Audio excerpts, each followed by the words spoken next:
Today, let's highlight one of the greatest customizers of our time, someone recognized for transforming Porsches into unmistakable machines, turning works of art into his own masterpieces.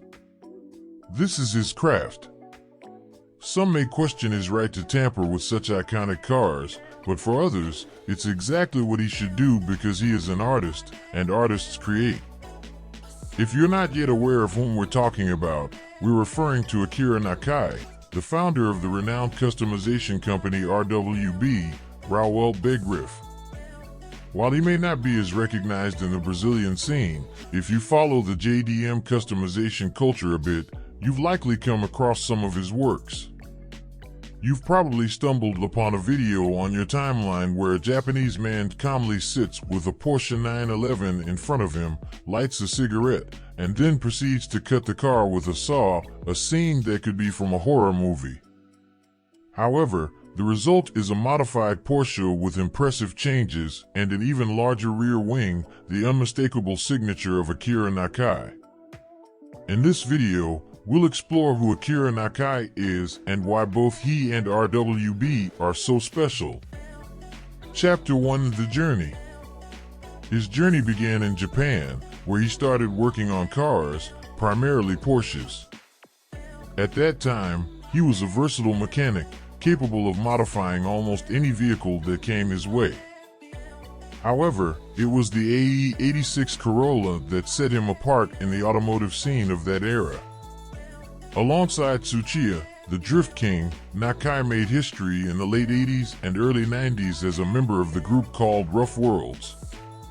In that era, it was common for groups of young enthusiasts to gather and compete, but Nakai's group had something special. Their cars had innovative and distinct designs, with huge wings and a setup called negative camber, making the upper wheels closer to the center of the vehicle.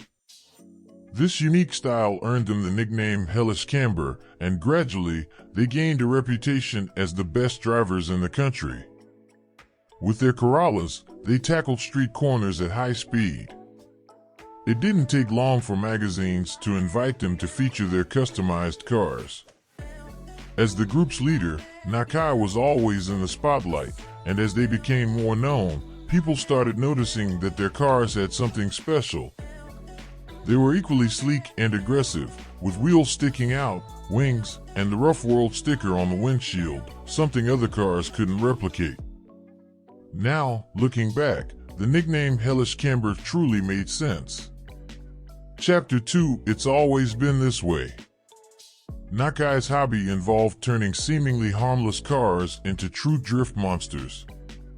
Although born during Japan's golden era, Nakai nurtured a passion for a brand you can imagine, Porsche, of course. His first encounter with the brand happened in the 90s while working at a body shop in rural Japan. There, his affinity for German cars grew even stronger. He was captivated by the mechanics and the smooth, rounded design of Porsche. Years later, when a heavily damaged 1985 Porsche 911 Turbo arrived at his workshop, instead of just fixing it, Nakai offered to buy the vehicle from its owner. Little did he know that this car would change his life forever. The 1985 Porsche 911 became Nakai's first and, indeed, the icon of his career. It turned into his self-promotion. Instead of keeping it in the garage, only taking it out on quiet days to avoid scratches, Nakai did the opposite. He wanted to push all limits and fully enjoy the potential of that machine, especially after all the modifications he made. Initially, Nakai bought the car with the goal of achieving incredible speeds of racing. One of his first actions was to remove all unnecessary weight, including the panel, replacing doors with carbon fiber, and even swapping the gearbox for something lighter. In total, he eliminated 360 kilograms from an already relatively light car. Believe it or not, the car now weighed only 950 kg, and with a modified engine with the help of friends, the Flex 6 reached 360 horsepower at an incredible 8,500 RPM. However, what truly made everyone turn their eyes to the car were the body modifications. Nakai's simply took a saw and cut the entire car. This divided opinions, as one can imagine, but he compensated with huge carbon fiber wings reminiscent of 1990s racing cars. Additionally, he added an immense spoiler that inexplicably worked perfectly. Instead of using the Rough World sticker, he chose to translate it into German, now saying Rauhe Welt. Nakai's decided to name his car after his favorite beer, Stella Artois, which he discovered during a trip to Belgium. Contrary to the romantic idea, his decision to name the car was not inspired by a love of his life, but rather by his appreciation for beer. Certainly, Nakai's became famous because he was having fun. He did everything for love, genuinely enjoying what he did and demonstrating mastery in the process. It was this passion that propelled him and made him remarkable. Chapter 3's fame was inevitable. Although he maintained a low profile, along with his company RWB, he gained significant recognition in the early years of the 21st century. Currently, Porsche customizations are well accepted and even famous, but this is mainly due to him. At that time, modifying a Porsche 911 was almost unthinkable, causing controversies. Some hated it, found it ridiculous, while others fell in love with Akira Nakai's. Among the admirers were Mark Arsenal and Brian Scotto, co-founder of Hoonigan, who worked then at the 0 to 60 magazine. Faced with growing success, Akira decided to explore new markets and accepted Mark's proposal to create cars in the United States, working at Fat Lace, his workshop.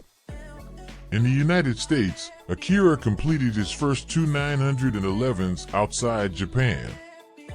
One of them, white, was customized for Brian Scotto, named Hoonigan, in honor of Brian's brand. The other, less flashy, named Pandora 1, was intended for Mark Arsenal, presented in green. RWB, until then an underground car customization workshop, began to transform. Akira's decision to enter the United States represented a significant shift, introducing him to a culturally different but equally curious environment about his work. The turning point came in the late 90s when Porsche faced economic difficulties. Despite producing exceptional cars, demand plummeted due to economic slowdown, causing prices to halve from $50,000 to $20,000 to $25,000. This expanded Akira's market, reaching not only traditional buyers, many of them older and conservative, but also young rebels seeking adrenaline and bold cars. The popularity of RWB increased organically. Just show up at a car event with one of their cars to spark interest and discussion. Even before the term viral existed, his fame was already spreading in the early days of the internet, with numerous articles and appearances in magazines. However, opinions were divided. While many admired the customizations, others saw it as disrespect to the German brand. Older wealthy individuals preferred to keep their Porsches hidden in the garage, while Akira believed that these machines should be enjoyed, appreciating their speed and ferocity.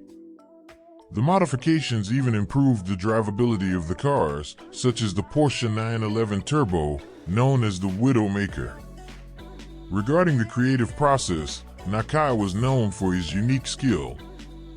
With a mini saw, he made precise cuts in minutes, something that other customizers took hours or even days to accomplish. Akira is a calm man. He even accepts suggestions from buyers, but many prefer to fully trust his hands to turn their Porsches into something extraordinary.